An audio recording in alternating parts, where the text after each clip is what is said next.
Moshi Moshi. Moshi Moshi? Moshi Moshi. Moshi Moshi? Moshi moshi. I'm just here for the drill penis. When's that come in? Whenever you want. Ooh.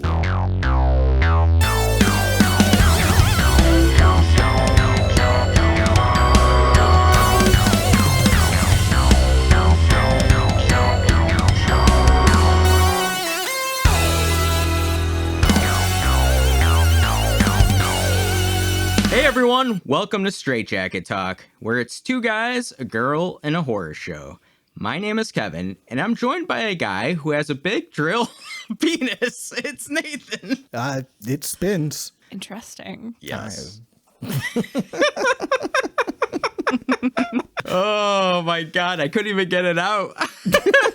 I'm also joined by a girl who loves metal. It's Jill. Oh, fuck yeah. Banger What? after banger. Banger after banger. Banger after banger. I was going to do this, but then my hand got stuck in my pocket, so I'm sorry. With was my hand lackluster. in my pocket. Isn't that Alanis Morissette song? Why do you have so many fucking spoons, bitch? Well, we watched Tetsuo, the Iron Man, from 1989. It was written and directed by Shinya Tsukamoto. Now, not only did he write and direct this movie, he did everything, including editing, cinematography, and he acted in this as well. But he didn't do the music. That music is one of the most important parts of this movie. It's a banger of a soundtrack. It is quite a banger of a soundtrack, yeah. Pretty metal. Industrial You could say metal. that. Ooh, Yeah. yeah. Trent Reznor, eat your heart out. This movie had a budget of $100,000 to $130,000.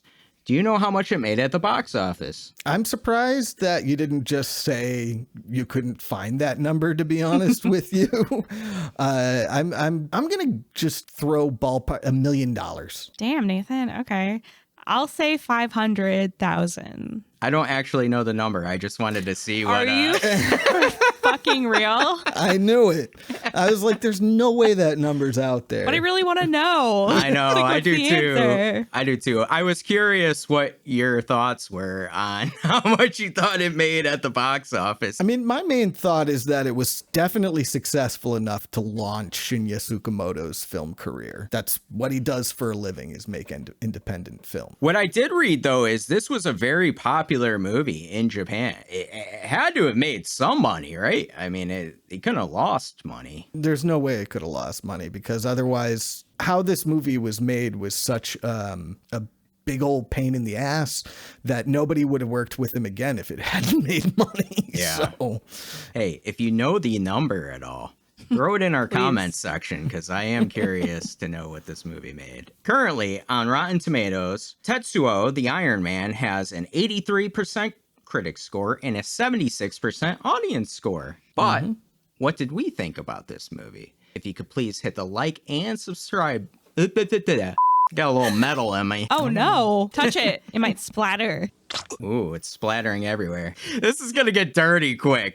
Before we get on with our review, if you could please hit the like and subscribe buttons, and also hit the notification bell, because when we have a new video, you'll be the first to know. Isn't that right, Nathan? yes, it's a privilege. This was Nathan's pick for an episode. So Nathan, why did you choose Tetsuo, the Iron Man, for us to review? I don't know if you remember when iceberg videos took over YouTube for a while. No.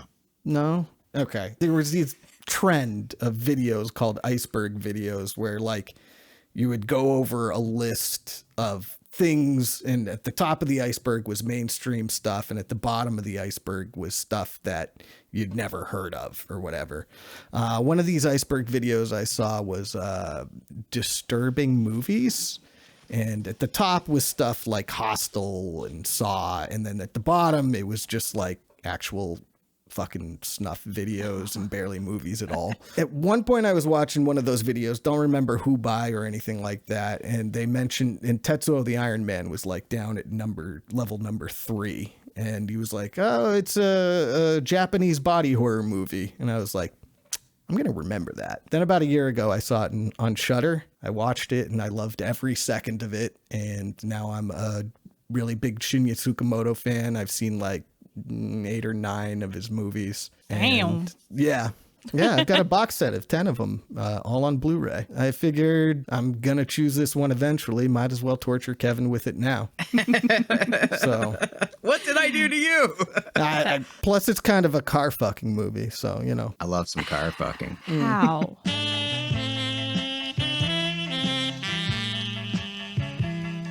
I don't know. There's a car in it. There's a lot of fucking weird metal fetish fucking. God damn it. That's true. Every time. Every time. But no, when I was watching this, the whole time I was like, I wonder what Kevin thinks of this right now. So I'm very interested. Well, should we get on with our overall thoughts on this movie? You want me to start? Yes. I feel honored. It's a privilege. It is a privilege.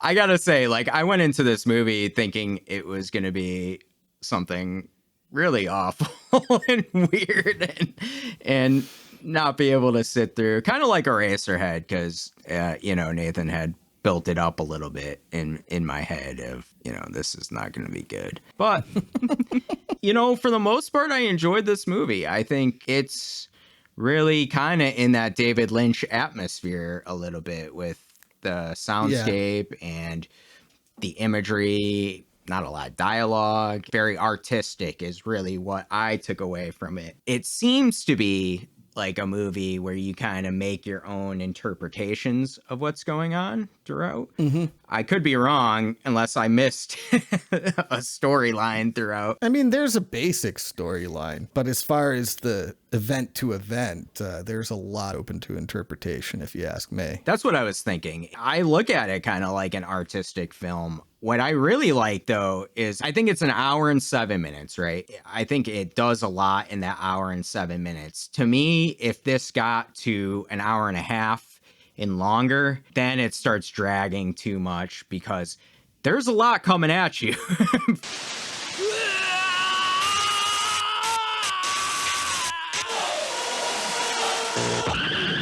Visually, sound-wise, I felt almost like at times by the end a little not motion sick, but just, with all Having the a hard images. time focusing. Yeah, exactly. It throws a lot at you. Fast. I don't know if it's a bad thing, though. I think it's just different. When you're used to watching movies a certain way, this movie is different than that way.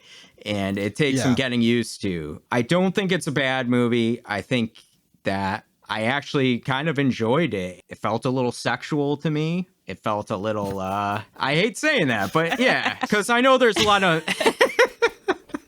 Bless your heart. There's a lot of images and things that were like,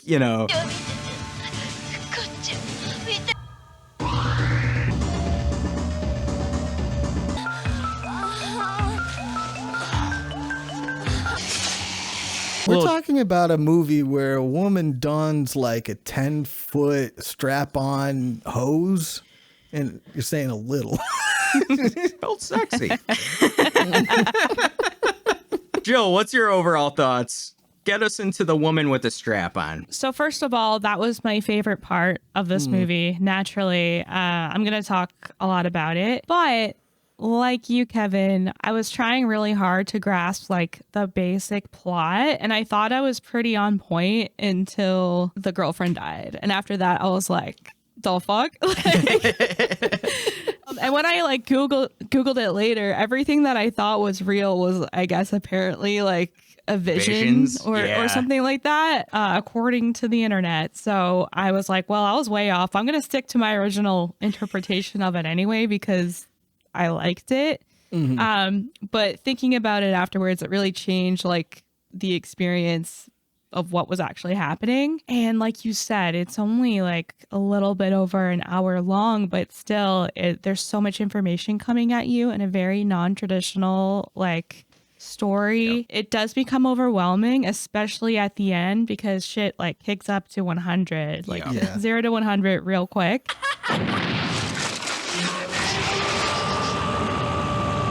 And that's when it started to lose me a little bit because I was like, I don't know what's going on anymore. The girl I like is dead. I'm stuck with these men. Disgusting. Are they men? Are we man or machine? That's what I'm saying. Are we human? I mean, I thought you liked gays. Or are we dancer? Are they gay? Are they gay? They seemed pretty gay to me. That's what I thought. Not that there's not anything wrong with that. Not that there's anything wrong with that. I'm just saying, like, Are we Seinfelding over here? yeah, I mean, I just thought that's where that story was going. I'm sorry. Yeah, no. But one of my notes, I wrote, Nathan, this is literally Japanese Eraserhead, but metal body horror instead of that weird baby. Jill. Yeah. Jill, I kid you not. I have, in my notes, I have Eraserhead meets Hundreds of Beavers. Oh my God. I don't get the secret reference because I didn't watch it after like you did. I guess the pace. You know what it was? It was like the big sound effects, especially like the takeoff, like. Yeah. Oh, Yeah. yeah. All the sound on this one was done in post, so I can get what you're saying because the Hundreds of Beavers sound is all like, and then weird post sound effects. Right. Yeah. Interesting. But Nathan, spill the beans. Nathan, Spill the beans. before you begin, can you give us like what you think like the story throughout is? Like not your interpretation of it, but like the basic for somebody who's watching this who hasn't seen it but is listening to us anyway. Not beat for beat. No, I can't. I mean, the basic story is that the salaryman and his girlfriend, and that's their character names. They don't have actual names. Don't even know where the word Tetsuo came from. That's not that man's name. His name is the salaryman. They accidentally run over a guy named the metal fetishist. He's got a fetish for metal. That's why he sticks metal into his legs and stuff like that. So they hit and run. And then they throw him into a ditch in order to get rid of the body. And then they fuck in front of him. Because who doesn't do that? I mean, I guess the girlfriend's just into that sort of thing. I guess he must be too, but she seemed to be the instigator. He just didn't stop her. And then the metal fetishist seems to curse the salaryman. And now the salaryman's body starts transforming into metal. That's the basic plot without going like, if I were to write like a synopsis for a streaming service, that's probably what I'd write. I think that's pretty good. That's pretty helpful. Yeah. I mean, as far as the beat for beat, the plot points, it's nearly impossible to tell what is and isn't a dream, what is and isn't a vision, why the metal fetishist wants to turn the whole world into metal. Who knows? That's just his thing. So it must be a weird fetish thing, I would guess, from his name. And from the fact that pretty much all of Shinya Tsukamoto's films are weird fetish films. That was pretty helpful, though. Gave a kind of basic narrative structure of what's going on. Because I honestly, I had to look up on Google like Jill did, like afterwards. I'm not going to trust the internet about what is and isn't a dream because I think that's all entirely open to interpretation. Yeah. Do you think he set this up kind of like a David Lynch film, right? On purpose, right? Yeah. I mean, my description of this movie would be, what if David Lynch and David Cronenberg got together to make a live action anime? So yeah, he sort of set it up that way. Like, I'm not sure if the lady in the subway is a dream. I'm pretty sure the whole thing where his girlfriend gets like a 10-foot strap on what looks like the hose for a vacuum and starts doing him in the butt with it. Pretty sure that is a dream because he'd be dead otherwise. Maybe. I don't know. We do know that at the end, the girlfriend is dead. So that's not a dream. Don't let your dreams just be dreams. If you want a giant vacuum hose dick, yeah, why not? It. Just build yourself one. Yeah. Easy. Yeah. No, I love this movie a whole hell of a lot. I think the stop motion stuff is incredible. Yeah. It's an amazing example of how much can be done with how little. They have $100,000. I'm not even sure where that money went, to be honest with you. With that, I mean, the vacuum hose strap on is definitely made out of an actual vacuum hose. Like they took a fucking I love the dreamy atmosphere. I love the Lynchian stuff. And I'm a huge fan of body horror. And I also really like sensory overload stuff, which I know is an acquired taste. Not everybody's into that, but I find that fun. I think this movie is fun and hilarious and also disturbing and upsetting at the same time. And horror, because I do think a lot of this movie is horror. Like you were saying, too, that scene where that girl in the subway is chasing him. Like, that was... Oh, that's terrifying, yeah. That reminded me of, like, old monster movie chases, you know, of trying to escape, but the monsters just keep coming. The creature from the Black Lagoon or Wolfman or whatever. Yeah. What did you guys think of the whole movie being shot in black and white? Jill, what's your thoughts on that? Well, when I first saw it, I was thinking Eraserhead, but I liked it because I think I'm going to remember this movie. Like, it makes it more memorable that it's in black and white, and it still looks that good when you're showing off like all of this kind of metal and machinery and like liquids, and you're not really sure what the liquids are exactly. I don't know, it makes it more ambiguous. It makes it kind of scarier in a way. I really liked the fact that it was in black and white. Yeah, I thought it was like a perfect tone for the movie because it's like machinery, metal, and like you said, with the liquids too and the splatter, it kind of gives that imagery of like oil, right? Or something like that. Right. Like when the lady whose hand transform squeezes her tit and pops it. It's like, did she pop oil out of there or is she bleeding? It's impossible to tell. Yeah, because like liquids too, your imagination starts going, and it does become, you know, it can be sexualized too. You know, it's violence and sexualization too. So I thought it was like a cool kind of juxtaposition. There's that word again. What's your thoughts, Nathan, on black and white throughout the whole film? I mean, I don't have much to add to that. I agree that it works to get your imagination going. Tetsuo the Body Hammer, which is the second Tetsuo film, is in color. Oh. And I feel like it loses something for it. Yeah. It's also obviously a cost-cutting measure. Right. Black and white film was less expensive than color film, and you can hide issues with your special effects using the black and white. It was the right choice among a lot of really good and then questionable choices that I liked. Let's talk about the special effects, because I think that's one of the big things of this movie. I mean, those effects are pretty crazy for the limited amount of money that they had. I think it all looks extremely good. Like the transformation, the stop motion transformations with Tetsuo and the girlfriend. The makeup looks really good, although it doesn't quite look metal. It's almost like pressed together like aluminum foil almost. Yeah, sometimes. Yeah, it has that. Considering how much this movie was made for, I think the special effects are just fucking incredible. The stop motion stuff must have been incredibly time consuming, especially since a lot of it was done just by Shinya Tsukamoto himself. Joe, what do you think on the special effects?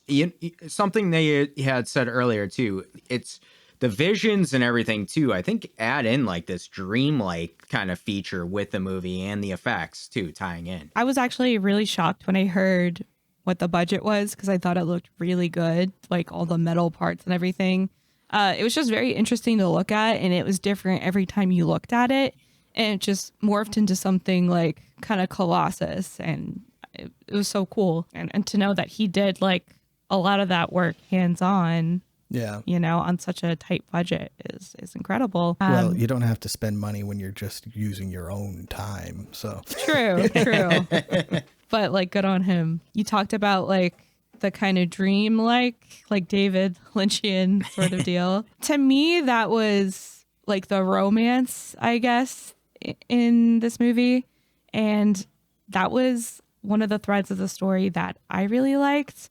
Like, you can pick this apart and it can be an action story. It can be a revenge story. It can be, I don't know, a monster story. But for me, it was the monster romance, which is what I always cling to anyways. I just really clicked with that story. And after that, it just kind of lost me. But well, there's another romance after the girlfriend dies, though. Explain. I'm going to insert the clip of the metal fetishist and the salary man embracing inside the Colossus thing.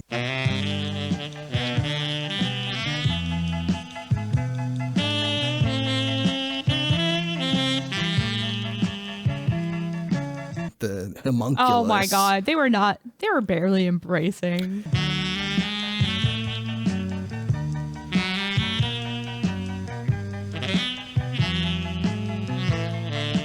The metal fetishist showed up with flowers. Yes. And then one of the lines at the end was, "Our love can destroy the whole fucking world," said from the metal fetishist to the salary man. That's like the last line of the movie. Here's what I think. Can I tell you what I think real quick? Yeah. Because it's like something I can't put down is I thought this was a story of a man who was gay but couldn't accept he was gay, had the relationship with a female. It wasn't working out.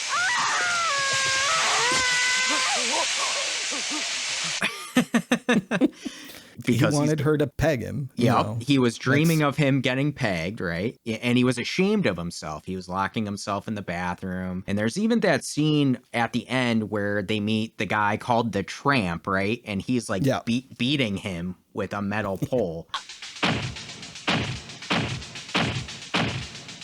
I was thinking this was kind of like his father or like society or something that was like, you're not gay, you know, like get this out of your head. And he was fighting like against that. And like you said, at the end, him and the metal fetishist are get together. Right.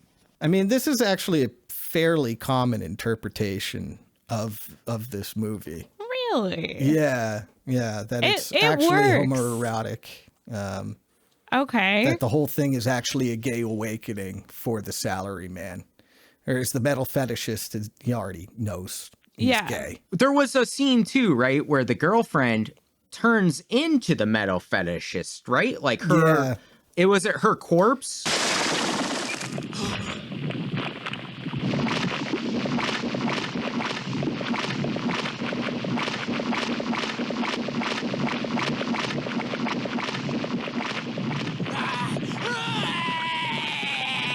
Right, comes out of the bathtub. Yeah, after he fucks her to death with his drill penis. She comes back to life. Sorry. She comes back to life. Then she stop motions into the metal fetishist who is holding flowers. I'm so confused by all this because I got confused and I thought the salary man was bringing flowers home to his girlfriend. And then I thought she was covered in flowers in the bathtub when she was dead. I think she was. That was true too, yeah. But that was Ophelia vibes. Gotcha. But that was the metal fetishist who was like zooming down the street with flowers in his hand. Okay. Also, the salary man fed her his like oil from his mouth. It looked like oil to me. Yeah. And then she like came alive, but then turned into the fetishist. Didn't she try to kill him first, now that I think about it, actually? Yes. They're fighting. Yeah. She did, right? She stabbed him in the neck, but then she kind of like was fucking him at the same time. And because that's when his drill penis came alive. Oh, wait. No, that's an earlier scene from what we're talking about. Oh, okay. We're talking about after she dies. Okay. The scene where that's where she turns into the metal fetishist. Okay. Sexuality is confusing. I'm sorry. The scene you're talking about is when the big transformation happens. After the salary man feeds her and her mouth goes, pew, pew.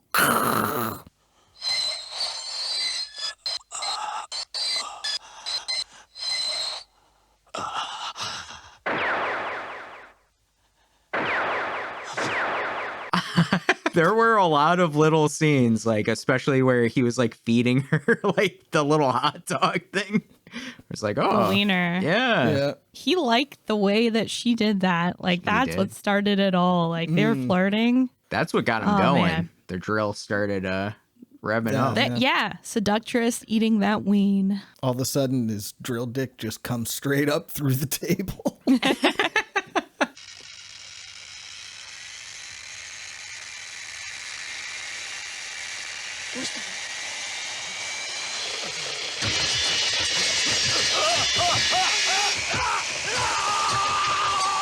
Jill, I agree with you though. Like, I think that those scenes when he's with the girlfriend are like some of my favorites too that are in there, because it is that juxtaposition of like sexuality and like horror and things changing, and it's really, I thought, done well, because it leaves you in this kind of vulnerable state of like, what's coming next? Like, I don't know where this goes. You know, I've never seen anything like this. So it's a ride really that it takes you on. And my favorite scene, like, from the whole thing is when he's finally shown in like that hallway in his like glory. It has very big monster vibes, you know, like he's just standing there and like the drill's going. And yeah, it reminds me. Oh, neither of you have seen The Fly. Never mind. Yes, I have. Oh, you have? Well, Kevin hasn't seen The Fly then. Never mind. But I know what you're talking about. It has like the transformation kind of vibes of like shedding your mortal flesh for this new whatever this is. And actually, that shot you're talking about is the only shot where they put the salaryman actor into full makeup. Oh, because the makeup was so time intensive and so expensive that they couldn't afford to do it all the time. So his strategy was to just show one shot of him in the full makeup, and then everything else is done with like parts. Like the camera shows his hand, the camera shows its face, but not at the same time necessarily. Smart. Yeah, that was done well, I thought. Plus, I think, too, it's giving you glimpses of change all the time. The problem I have, though, is like Jill said, at the end, then it just kind of throws everything at you. And for me, it got a little overwhelming. Yeah, Nathan likes that. Yeah, I do. I do like that. I thought that was pretty great. The stop motion stuff through the street is just turned up to 11, and there's this whole fight between the salaryman and the metal fetishist. That's just like, it just never stops going. It's faster than everything everywhere all at once at that point. Oh, yeah. So you're built different than us. We get anxious. That's for sure. Not that I do drugs, but do you think doing drugs, watching this movie, would have a positive or negative effect? Because I could see a world where doing some hallucinogens would really maybe freak you out. This is not a good movie to watch on hallucinogens. It is bad vibes all around. I was high when I watched this, though, and How did you like it doing that? Yeah. It was fun, but I wasn't like hallucinating, so I feel like it's enough on its own. It's a hallucinatory movie already. You don't need to add that to a trip, I don't think. Unless you want a panic attack. I mean, by the time I saw this movie, I was sober, so been sober for 10 years at that point. Oh, God. Actually. Hella sober. Yeah. Watching this. Exactly. I mean, most sober. I think it's the best way to watch it because, like you said, this movie does enough. I don't know if it would be a good idea to be besides pot or something like that. You know? Yeah. Just a little bit of pot. A little weed gummy. Can I talk about my interpretation? Oh, yeah. I want to hear it. To talk about it. Okay. Yeah. I was loving this, by the way, up until I realized I read the Wikipedia and I was like, oh, but I'm going to stick with what I said because I don't care. Open for interpretation. So. Right. Exactly. Right. Art is subjective. Suck on my big hose dick if you say otherwise. I like the juxtaposition of, getting intimate and getting freaky with someone maybe for the first time with body horror in this way. And like we kind of talked about, like sex and body horror just go together really well. And especially being insecure with your body and like the vulnerability of opening up, which is something that the girlfriend says when he hides, when, things start to get really weird.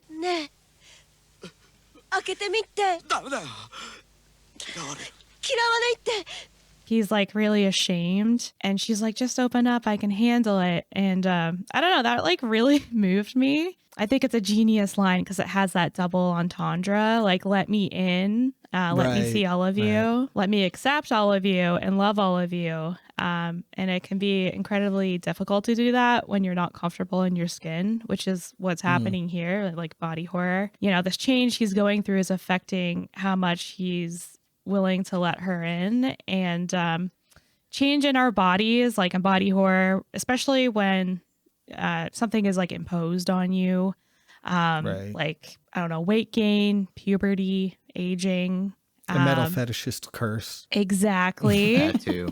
Turning into an Iron Man. But you brought up being like in the closet, and I think that's also like can be kind of thought about the same way. Or being like trans, like that's a big thing in body horror as well. It's uncomfortable. And she is comfortable because she's like in her organic skin, and he's like turning inorganic. Yeah. And when they're like flirting earlier and she takes out like her hose penis, she's like so sexy, and she's very confident. She's flaunting it. She's teasing him with it. She's wrapping it like around his body. She's dancing before she like pegs him. But he's horrified when it comes to his own body. I think just like being vulnerable with someone and showing them the ugliest parts of yourself only to be rejected also is like really horrifying, which is what happens here.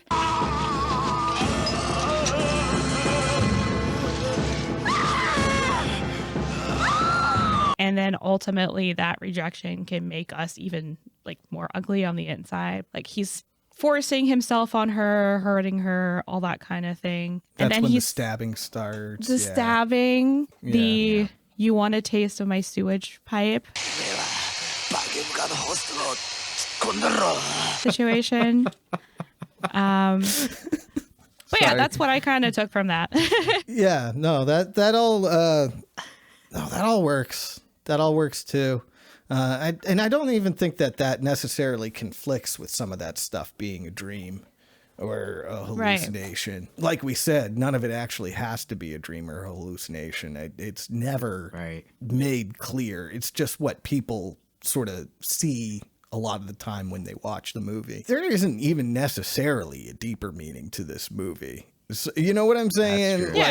Like, I feel like this movie has a lot to say, but then it could also be that he wanted to say something as an excuse to put the most unhinged shit he possibly could on screen. Right. I like what you had to say about that, because that never occurred to me. Actually, like what you said, Jill, like I've been thinking about it, because I think like that's really powerful, and it almost changes what I'm thinking about the interpretation too a little bit, because in real time I'm thinking about what you said, and it's almost like for me now it's like, like you said, like opening yourself up sort of deal. And maybe this is just on sexuality in itself, like what we like, what we don't, because everyone has fetishes, right? And like and things like that, and being with the same sex, being with a different sex, and like, being trans, being straight, being whatever. Like, I think what you're saying is true. Like, it could be like an open sexuality sort of movie where it's like trying to be comfortable in who you are and what you like. And it's a difficult process and things like that. And you see yourself as something that's horrible or like ugly, and a little bit of the world too, because like when that guy's getting beat, to me that's like the world oppressing you or holding you down a little bit. And I had never really come up with an explanation for the existence of the tramp. I always just sort of went, okay, Tsukamoto wanted a guy to hit the salary man now. And that's why he's there. I don't know. So, but what you're saying about the tramp being like a representation of a society that wants to keep you in a box, that makes sense. Yeah. The most common interpretation of this movie is that it's actually about just anxiety about an ever-changing, industrializing Japan. Oh yeah. Shit. Okay. And that it's just all about how our worlds are turning into metal around us. I mean, that's not true for me. I live in a rural area. But if you're in a city, everything around you is artificial except for the fucking sky. Even the trees are planted. But again, it's possible that he just was like, I don't know, I want to put weird shit on the screen. And if that's true, I love it even still. Yeah. Because it's a trip. It's an hour long, and I've watched it so many times because it's so short, and for me, it's an easy watch. I mean, this movie is one of the most different movies you'll ever watch, I think. That's accessible anyways. I want to touch on the music, too, because I thought that was very cool music, especially it's so good in the end where it ramps up and everything and like it kicks into overdrive. It was taking you on the ride whether you wanted to go or not.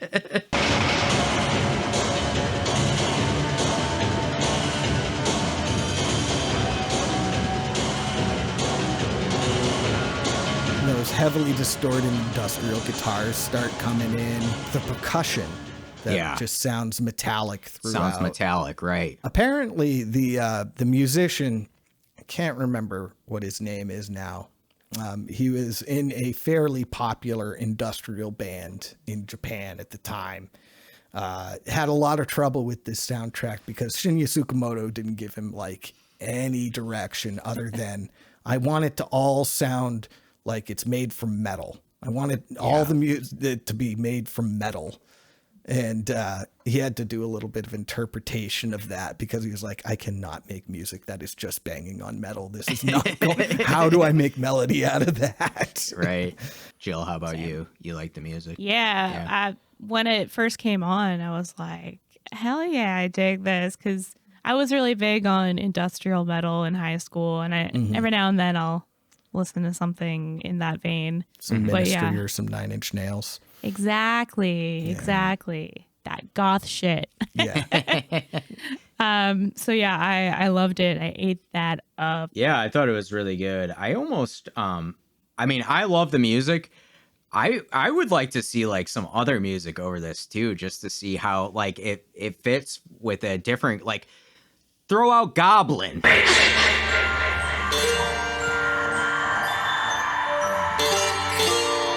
Oh my God. I just want to see different idea. I mean, I don't know. I was just thinking about it. I love the music, don't get me wrong, but like I think it's so artistic that you could almost go a different direction too for some scenes as well. This is sort of low key secretly an hour-long music video when you think about it. I have that in my notes. I was going to ask. That's crazy. Yeah. Like, especially that beginning where it's literally the title card comes up on the salaryman just dancing to the industrial metal. Yes. And then the scene where the metal fetishist is bringing out his Magneto powers and bringing all the metal objects towards the salaryman, and he's fist pumping the entire time to the beat. Yeah. Yes. While he's doing it. Jersey. A little bit Jersey. A little bit Jersey, a little bit Japanese. Even the cuts too to like some of what seems like visions of like them fucking in the woods there or whatever, and it almost looks like the VHS, like it changes a little bit, right? The screen. And like I was thinking, this is music video because it's like cutting to different things. I could see Cake or something like that from the early 90s having a strange music video. Well, Nine Inch Nails was heavily influenced by this movie. Trent Reznor, I guess I should say, because Nine Inch Nails is just Trent Reznor and whoever Trent Reznor wants to hang out with that day. but Trent Reznor was highly influenced by Tetsuo the Iron Man, and he actually did the music for Tetsuo the Bullet Man, the third one that came out in 2009. Yeah. That's awesome. He and Shinya Tsukamoto had a couple of collaborations.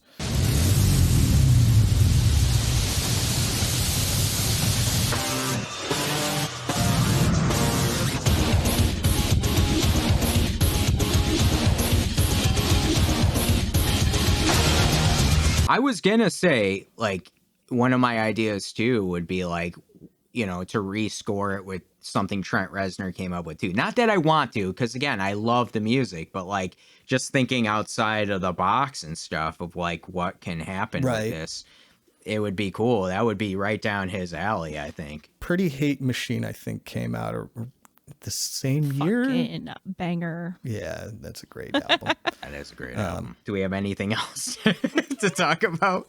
When he's in the mirror and like that metal spike is like sticking out and he touches it and it splatters.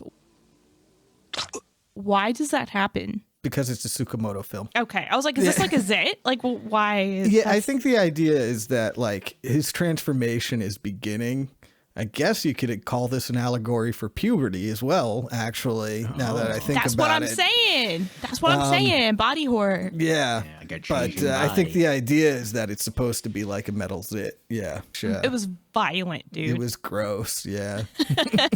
Even when he's like flipping back that Band-Aid and like it's all peeling back and you see that metal inside him, that was gnarly. You need a bigger Band-Aid. Yeah. Yeah. And then all of a sudden he put it back and it was just like, it was fine. It just covers everything. Yeah. It's all right. It's okay. Look away. It's Nelly. It's Japanese Nelly, dude. Yeah. What a woman. Okay. That girlfriend was really, she was I thought great. She was sexy. She's really good. Oh, yeah. She could peg me any day. Most of the movie was actually made in, I can't remember the actress's name, but the girlfriend was made in her apartment, and the entire crew and the actors all started living in that apartment. Oh, God. And it was made over the course of 18 months.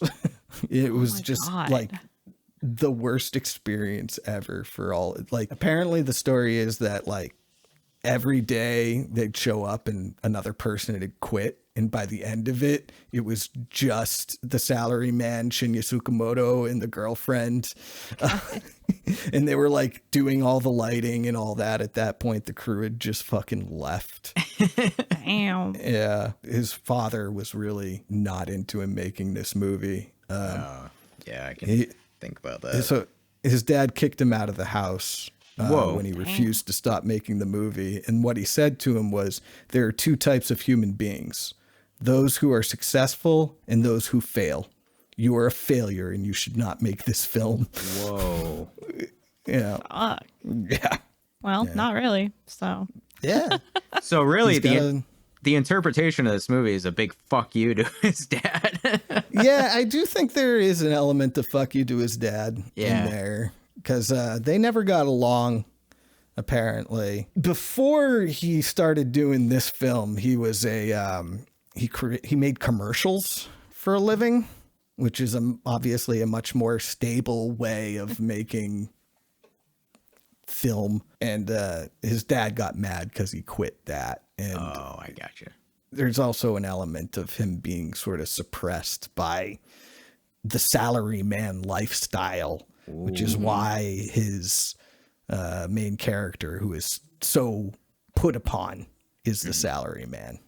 That makes sense. Also, there's a bunch of clips of the adventure of Denchu Kozo in this movie, which was his first short film, came out right before this first feature film, which is also a movie that I would recommend watching. It's only about 45 minutes long, and it's about a young boy who has like a miniature telephone pole growing out of his back. And then he accidentally goes forward in time where the whole world is run by cyborg vampires. That sounds interesting. Should watch that too. That's all I'm saying.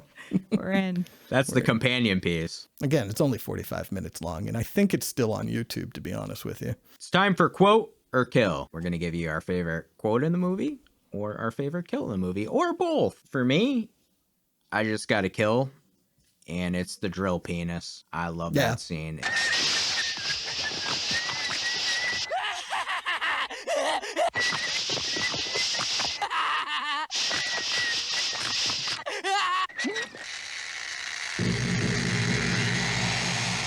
You hear drill penis, you want to see it be used, it's used. The drill just kind of goes through her. There's big splatter of black because it's in black and white. And again, like black and white, I think is cool because your imagination works wonders, especially with the liquid situation. Indeed.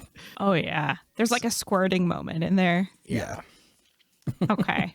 I'm glad we all saw the same thing. Yes. Yeah. Okay. You know what? I got a question too, because when she first sees his drill penis, she's like kind of into it a little bit. No, she's not against I think it. So. She wants to see it. She says she doesn't get scared easily, and she wants to see it. But then when he finally comes out and sees it, she screams at it real loud. And then hits him in the face with a pan. It's his fault. She was being real chill, honestly, this whole time. But when she gets in there, he's like fucking screaming.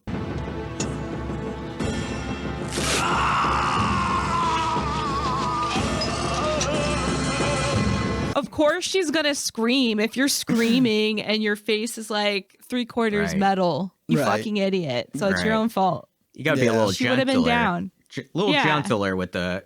Don't ask if she wants to taste your drain pipe or sewer Just pipe. be cool about it. Just be cool. Yeah. Right. With your Everything will giant be drill okay. penis and your metal face. And Yeah. In fairness, Fake it till you make it. in fairness, if somebody had a drill penis, I gotta see it. No? You gotta sit on it. I'm not Sit on it. No. Oh, how about you, Jill? Pussies. You're gonna sit on it? Why not? That would be like a good way to go, I feel. Because you'll die.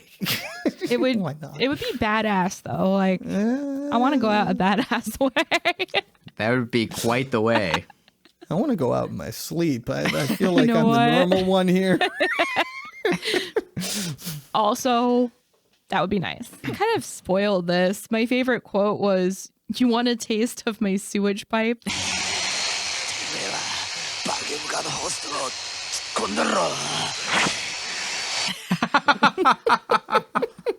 Really selling it.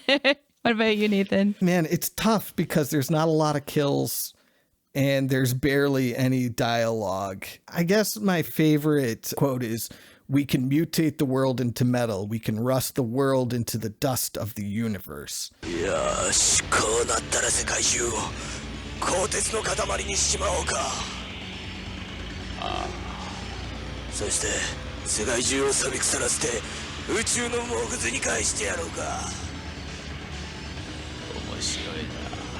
And then the salaryman says, "Sounds interesting."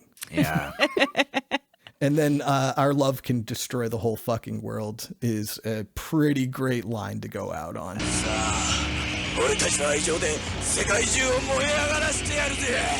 That's a great line. Pretty gay, apparently. I missed it. I it's, love to see gay things. There's a bunch of gay stuff in Tsukamoto films, to be honest with you. So just keep going down that going. journey. Yeah. Sweet. Yeah, Watch the next one. Yeah, like Tetsuo the Body Hammer has a scene that looks like it's in a gay club, but instead of dancing, they're all pumping iron. So, Oh my God. yeah, and they're all shirtless. It's not do. subtle. Is there leather? Are they wearing Yes. leather? Yeah, Fucking amazing. it's basically bondage gear in that place mostly. Yeah. It's time for our final rating. We're going to rate this movie from 1 to 5 stars. 5 stars is the drill penis. I love that drill penis. I'm going to say as much as possible because how many times do you get to see drill penis in life? You don't get to say drill penis that often in life. No. Yeah. So No, sorry, you got to say YouTube. drill penis when you get the chance to say drill penis. 1 star I'm trying to think of what 1 star would be in this movie. I think it would be having to be in a ditch watching the people who killed you fuck. Dude, that's I'd 1 love star. that. Also, that's how I'd want to go. This is really a movie about cucking. Yeah. It could be. And that's But it's part of cucking it the too. girlfriend. Oh my goodness.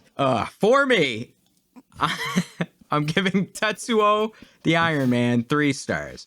I think I actually am rating this higher than David Lynch's Eraserhead. I really enjoyed this movie. I think what it does is it gives you this artistic representation of a lot of metal, a lot of different imagery that you're not going to get out of your head anytime soon. I mean, this movie is one big memory that's burned inside your brain.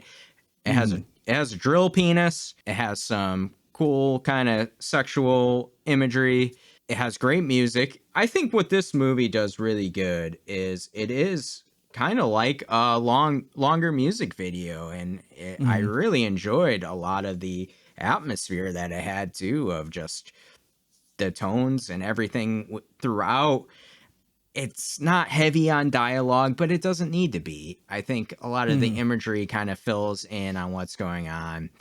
Yes, it doesn't have like the easiest story structure to know what's going on and things like that. But I don't think you're watching that for, to me, I'm recommending this because it's a crazy ride to go on. And it's something that like you will never forget. I don't think many people have seen a movie like this at all. So I'm interested to see what people think about this movie and what their own interpretations are. Because even tonight, like talking about this, I think makes this movie cool. Like a lot of what Nathan said on the background, it really feeds into what this movie is.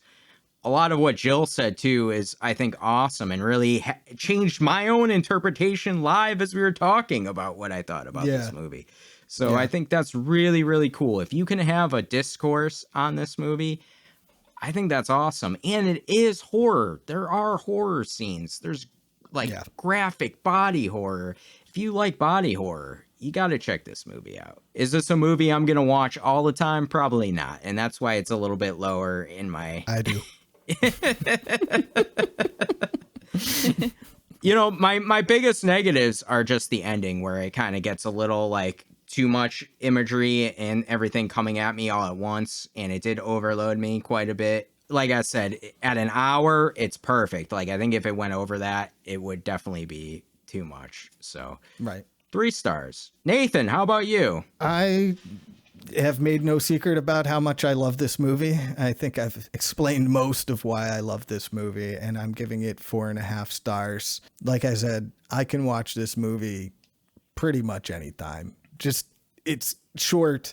I mean, come on. You watched this movie and said, yeah, this is a movie Nathan likes. I understand. If I had seen this movie without Nathan, I would have told him he has to watch this. It was, you know. This is a Nathan specialty through and through. This is a me movie. Yeah, 100%. There's not many movies that get more me than this one. So yeah, I love it. I'm giving it 4.5 stars. What you got, Jill? For me, somewhat in the middle between you guys. I'm at 3.5 stars. I think it's an impressive piece of film. I think visually it's very nice to look at. It's gritty, but it's still like kind of beautiful in a way. I like the black and white color to it. I like the frames that were like really fast, stop motion-y. I thought that those scenes were really cool. And I think everything was just kind of done very artfully, like the makeup and I guess the costume, special effects, whatever you want to call it. To me, that was probably a highlight of the movie, just like watching all the different ways they, put all this stuff together to make something cool. We didn't talk about it, but that moment where he like gets like a tube is like coming slowly out of his mouth and then he puts it back. Right. I thought, is that when he was like putting the oil on yes. her? Okay. Yeah.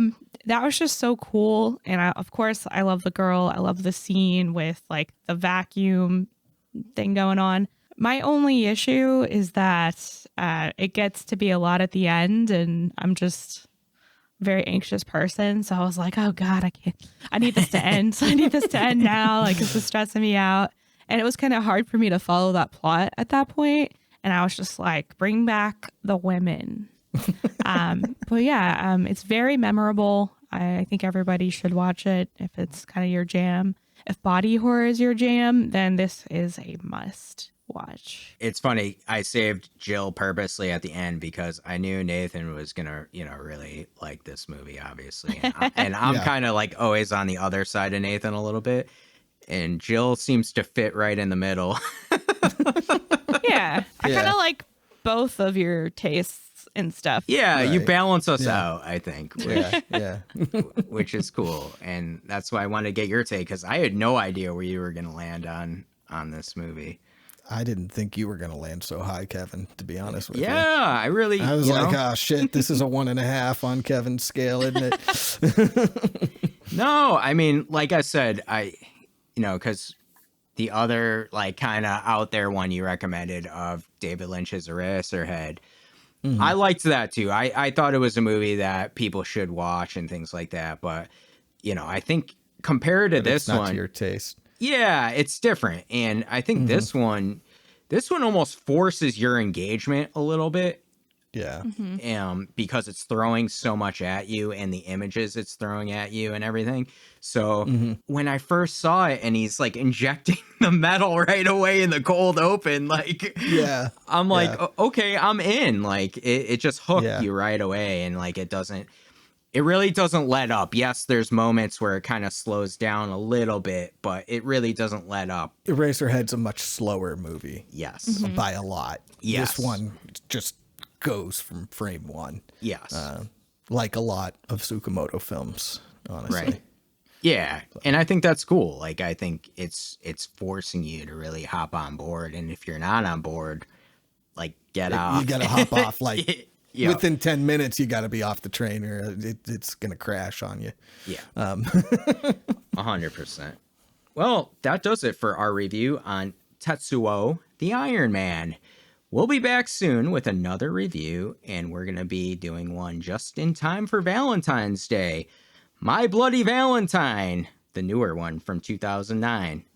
But until then, don't try anyone's sewer pipe. Couldn't even get it out, dude. I have no idea what you said. Don't try anyone's sewer pipe? Yeah, don't. Okay. What Jill said. Back to the padded room with you.